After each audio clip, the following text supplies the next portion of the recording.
মনের মুকুর গল্প পাঠের আসরে আমার সমস্ত প্রিয় বন্ধুদের জানাই সাদর আমন্ত্রণ। মূল গল্পে যাওয়ার আগে আমি আপনাদের বলবো যে এই গল্পটি যদি আপনাদের ভালো লাগে তাহলে অবশ্যই একটি লাইক দেবেন ও গল্পটি শেয়ার করবেন। আর যদি চ্যানেলটি এখনো সাবস্ক্রাইব না করে থাকেন তাহলে সাবস্ক্রাইব করে দেবেন। এবার তাহলে মূল গল্পে আসা যাক। আজ আমি আপনাদের পড়ে শোনাবো শীর্ষেন্দু মুখোপাধ্যায়ের লেখা একটি খুবই মজার গল্প। গল্পের নাম চোরে ডাকাতে। সে আমলে আমাদের পরগনায় বিখ্যাত চোর ছিল সিধু। তার হাত খুব সাপ ছিল, মাথা ছিল ঠান্ডা আর তুখোড় বুদ্ধি। দিনের বেলা সিধু গৃহস্থের মতো চালচলন বজায় রাখত। আমাদের বাড়িতেও সে বেড়াতে বেড়াতে আসতো। আর পাঁচজনের মতো ঠাকুমা তাকেও ফল টল খাওয়াতেন, মুড়ি মেখে দিতেন। কেবল সে চলে যাওয়ার পর ঠাকুরমা গেলাস বাটি গুনে দেখতেন সব ঠিকঠাক আছে কিনা। সিধু সব বাড়িতে যেত খবর করতে, কার বাড়িতে নতুন লোক এলো, কি নতুন কাপড় চোপড় এলো দোল দুর্গোৎসবে, কোন বাড়িতে টাকা পয়সার আমদানি হচ্ছে ইত্যাদি। আর এই খবর বুঝে রাত বিরেতে হানা দিত সেই বাড়িতে। এমন সব মন্ত্র তার জানা ছিল যে সেই মন্ত্রের জোরে বাড়ির সবাই একবারে নিঃসাড়ে ঘুমতো। আর সিধু হাসতে হাসতে চুরি করে নিয়ে যেত সব। এমনকি যাওয়ার আগে গৃহস্থ ঘরে বসে দুদণ্ড জিরিয়ে তামাক টামাকও খেয়ে আসতো। আমরা ছেলেবেলায় যখন তাকে দেখেছি তখন সে বেশ বুড়ো হয়েছে, কিন্তু পরনে ফরাস ডাঙার ধুতি, গিলে করা পাঞ্জাবি, পায়ে নিউকাট, মুখে পান আর গলায় গান। সে বুড়ো বয়সও বেশ শৌখিনী ছিল। 4 আঙুলে 4টে করে আংটি পরত। বাজার করতে গিয়ে কোনো দরাদরি করতো না। চুরি করে সে প্রচুর পয়সা করেছিল। বাড়িতে 10-12টা গরু, 7-8 জন ঝি চাকর, জুড়ি গাড়ি সবই তার ছিল। তো বুড়ো বয়সে তার খানিকটা ভীমরতাবশ্য হয়েছিল। তখন তার চোখে ছানি আসছে, বাদবাকিতে বেশ কষ্ট পায়। খুব দরকার না পড়লে সে আর চুরি করতে যেত না। এদিকে তার ছোট মেয়ে বিবাহযোগ্যা হয়েছে, একটা ভালো সম্বন্ধও পেয়ে গেল। মেয়ের বিয়ে বলে কথা, তার খরচ তার কম নয়। তাই তার বউ তাকে প্রায় খোঁচাতো, দেখো মেয়ের বিয়ে কিন্তু আষাঢ়ে, তোমার তো কোনো গরজই নেই দেখছি, অত বড় ব্যাপার, তা খরচাপাতিটা আসবে কোত্থেকে? রাতের দিকে একটু আধটু বেরোলে তো হয়। সিধু তখন তার কাঁকালের ব্যথার কথা বলতো, চোখের ছানির কথা বলতো, কিন্তু তার বউ সেসব কথা শুনতোই না। শোনা যায় বুড়ো বয়সে নাকি সিধুর কিছু ভূতের ভয় হয়েছিল, নিশুরাতে বেরোতে সে সাহসই পেত না। আমাদের পরগনায় আরেকজন বিখ্যাত লোক ছিল, তার নাম হালিম। লোকে বলতো অবশ্য হালুম মিয়া। তা এই হালিম ছিল বেশ সাংঘাতিক ডাকাত।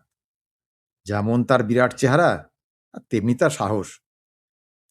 যে বাড়িতে ডাকাতি করবে সে বাড়িতে 7 দিন আগে গিয়ে তার সাকরেদ চিঠি দিয়ে আসতো যে অমুক দিন হালিম সে বাড়িতে ডাকাতি করতে আসবে। সে আমলে পূর্ববঙ্গে গ্রামেগঞ্জে দারোগা পুলিশ খুব একটা বেশি ছিল না। আর তাছাড়া খালবিল জঙ্গলের দেশ বলে অধিকাংশ জায়গায় ছিল বেশ দুর্গম। আর সেসব জায়গায় তো চোর ডাকাতদের ভারী সুবিধে। হালিম বা হালুম মিয়াকে তাই কেউ কখনো জব্দ করতে পারেনি। সে ছিল দারুণ লাঠিয়াল, অসম্ভব সাহসী। দরকার না পড়লে অবশ্য সে খুনটুন করতো না। জমিদার বা ধনীরা সাধারণত হালিম মিয়া ডাকাতি করতে এলে বেশ খাতির টাতির করত। শোনা যায় হালিম যে বাড়িতে ডাকাতি করতে যেত সে বাড়ি আগের থেকেই বিয়ে বাড়ির মতো করে সাজানো হতো, রোশনাই দেওয়া হতো, ভালো খাবার দাবারের বন্দোবস্ত থাকতো। হালিম উপস্থিত হলে বাড়ির মালিক হাত জোড় করে আসুন আসুন বসুন বলতো। আর হালিম বিনা বাধায় ডাকাতি করে চলে আসতো, কিংবা ঠিক ডাকাতি তাকে করতে হতো না, বাড়ির লোকেরাই তাকে সিন্ধুকের চাবি টাবি খুলে সব গুনে গেঁথে দিয়ে দিত। কিন্তু সকলের তার দিন সমান যায় না। আমাদের ছেলে বয়সে সে কিংবদন্তি ডাকাত হালিমও এখন বুড়ো হয়েছে। গোরস্থানের কাছে তার বেশ বড় বাড়ি, তারও দাসী চাকর, ধানের মড়াই, জোত জমি, গরু সবই আছে।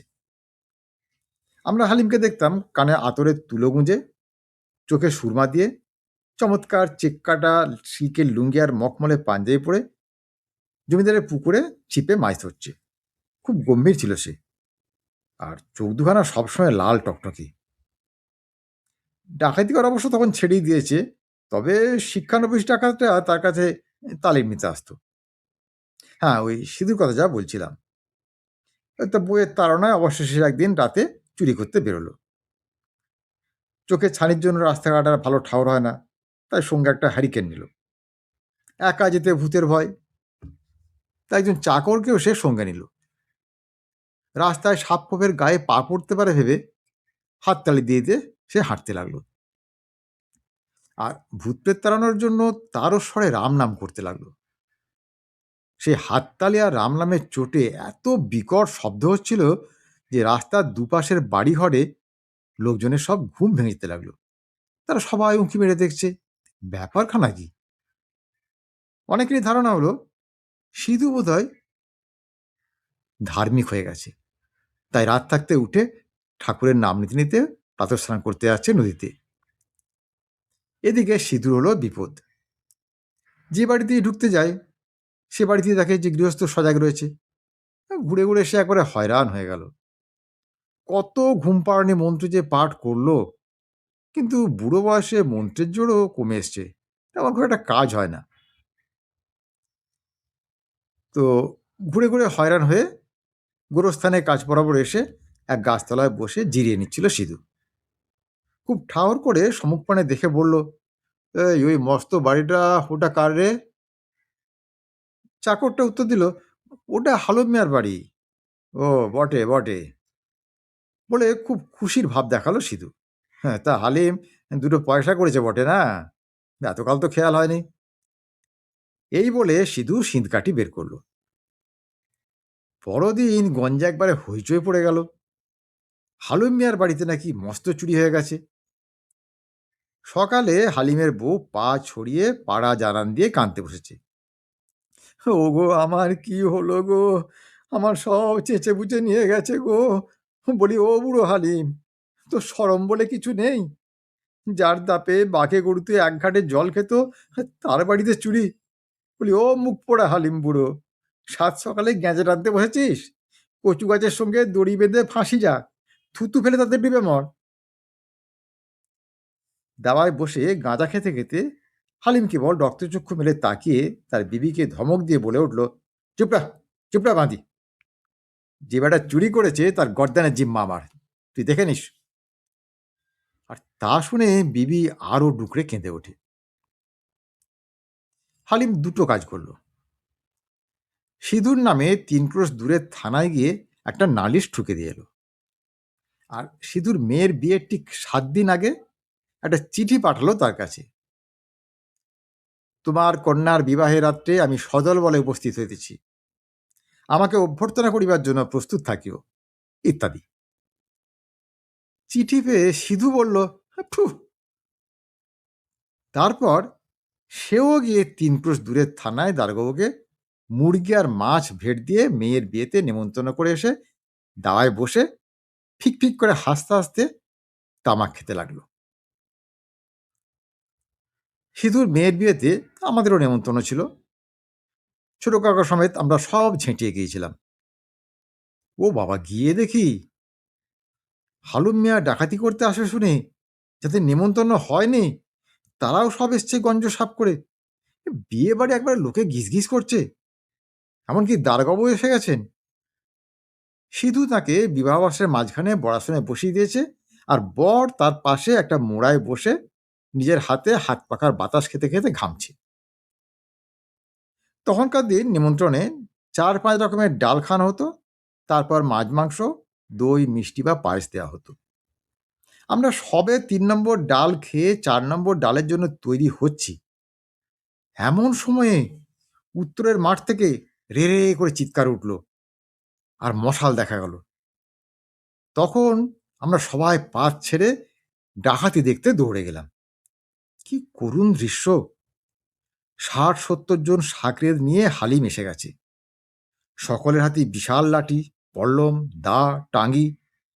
কপালে এই লম্বা সিঁদুরের টিপ, খালি গা, মালকোঁচা করে ধুতি পরা, কিন্তু সব কজনই একেবারে বুড়ো সুড়ো মানুষ। এত দূর জোর পায়ে এসে আর হাল্লাচিল্লা করে সকলের একবার দম ফুরিয়ে গেছে।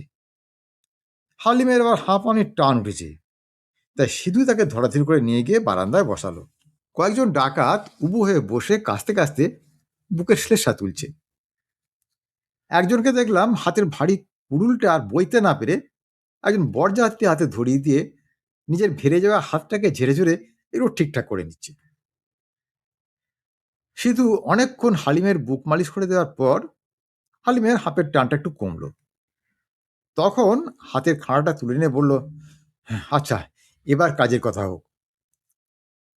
সিধু হাত জোর করে বলল, হ্যাঁ, তোমার মান মর্যাদা ভুলে যায়নি হে। এই নাও সিন্ধুকের চাবি, দরজা দরজা সব খোলা আছে, চলে যাও ওই ভেতরে বাড়িতে। তো তাই হলো। হুঙ্কার দিয়ে দাঁড়িয়ে উঠল হালিম, আর সঙ্গে সঙ্গে তার দল বলো হুঙ্কার দিল। অবশ্য হুঙ্কারের সঙ্গে সঙ্গে খক্কা করে কাশিও শুরু হয়ে গেল সবার। কিন্তু বেশ দাপটের সঙ্গে হালিম ভেতরে ঢুকে লুটপাট করতে লাগলো। নিজের বাড়ির যেসব জিনিস চুরি গিয়েছিল সে সবই উদ্ধার করলো হালিম। সিধু অবশ্য আগাগোড়ার সঙ্গেই রইল হাত জোর করে। হালিম কোনো জিনিস নিতে ভুল করলে সিধু আবার সেটা দেখিয়ে দেয়। ওই কাঁসার বাটিটা নিলে না, তোমার দেখছি বুড়ো বয়সে বিমৃত হয়েছে। ওই দেওয়াল ঘড়িটা যে তোমার চিনতে পারছো না। তো এইভাবে ডাকাতি নির্বিঘ্নে এবং সাফল্যের সঙ্গে শেষ হলো। সারাক্ষণ দারোগাবু পা ছড়িয়ে বসে তামাক টানলেন। সবাই তার হাফ প্যান্টের নিচে বিশাল মোটা পা, মোটা বেল্ট আর ক্রস বেল্টে বেঁধে রাখা প্রকাণ্ড ভুঁড়ি এবং চোমড়ানো গোঁফের খুব তারিফ করতে লাগলো। তিনি অবশ্য কাউকে গ্রাহ্য করলেন না। বর বেচারা নিজেকে বাতাস করতে করতে ক্লান্ত হয়ে বসে ঢুলছে। বরযাত্রী সমেত সবাই ডাকাতি দেখছে ঘুরে ঘুরে। ব্যাপারটা শেষ হলে হালিম আর সিধু এসে দারোগাবুর সামনে করজোড়ে দাঁড়ালো। তখন দারোগাবু হুঙ্কার দিলেন, এই, ঘটনাটা কি হলো একটু বুঝিয়ে বলতো। এই বুড়ো বয়সে তোরা এখনো চুরি ডাকাত করতে যাচ্ছিস? তুই একদিন মরবি দেখছি সব। সিধু কাঁচুমাচু হয়ে বলল, বড়বাবু, চুরিটা নিজের ইচ্ছাই করতে গেলাম, বউয়ের কাছে ইজ্জত থাকে না, সেই তো ঠেলে ঠুলে পাঠায়। হালিমা বলল, আমারও দারোগাবু একই কথা। দারোগাবু হাতের নল ফেলে খুব হাসলেন। তার হাসিরও সবাই বেশ প্রশংসা করল। তারপর বারান্দায় ঠাঁই করে হালিমের দলকে খেতে বসানো হলো। হালিমের অবস্থা ভালোই, কিন্তু তার শাকেররা সব হা করে। ডাল আর বেগুন ভাজাতেই তারা পাত একবার লোপাট করতে লাগলো। আর সেই দেখে আমাদেরও মনে পড়ে গেল, আরে, আমাদের পাতে তো এবার 4 নম্বর ডাল পড়বার কথা। তখন আমরা সবাই দৌড়দৌড়ি করে ফিরে এলাম খাওয়ার জায়গায়। আর তারপরেই শুরু হয়ে গেল গন্ডগোল। আমরা তো অর্ধেক খেয়ে উঠে গেছি, আর ফিরে এসে হুটপাট করে বসে পড়বার কিছুক্ষণ পরই সবাই টের পেতে লাগলাম, পাতের তো গন্ডগোল হয়ে গেছে। কিকার পাতে যে বসেছি তা তো ঠিকই পাচ্ছি না। যেমন আমার ডান পাশে ছোট কাকা বসছিল, বাঁয়ে সুবল। পাতে আমার তো 1.5খানা বেগুন ভাজা পড়েছিল, মুড়ি ঘন্টা একটা কানকো। এখন দেখছি ছোট কাকা উল্টো দিকে সারিতে বসে আছে, বাঁ পাশে বিপিন পণ্ডিত, আর পাতে 1/2খানা মুঠে বেগুন ভাজা, মুড়ি ঘন্টের কানকোটাই নেই, একটা পোটকা পড়ে আছে। সবাই চেঁচামেচি করতে লাগলো, এই, তুই আমার পাতে বসেছিস, চোর কোথাকার! ও মশাই, আপনি তোমার বাঁধারে ছিলেন। এ কি, আমার কুমড়ো ভাজা কোথায় গেল, ইত্যাদি। কিন্তু তবু খাওয়াটা সেদিন খুব জমেছিল। আজকের গল্প তাহলে এখানেই শেষ করছি। গল্পটি কেমন লাগলো তা কমেন্ট করে জানাবেন। আর যদি ভালো লাগে তাহলে একটা লাইক দেবেন ও গল্পটি শেয়ার করবেন। আর যদি মনের মুকুর চ্যানেলটি এখনও সাবস্ক্রাইব না করে থাকেন তাহলে এখনই সাবস্ক্রাইব করে দিন। আজ তাহলে আসি বন্ধু, খুব শীঘ্রই আবার হাজির হব এরকম একটি সুন্দর গল্পের ভিডিও নিয়ে। ততক্ষণ সবাই খুব ভালো থাকুন, সুস্থ থাকুন, আনন্দে থাকুন। নমস্কার।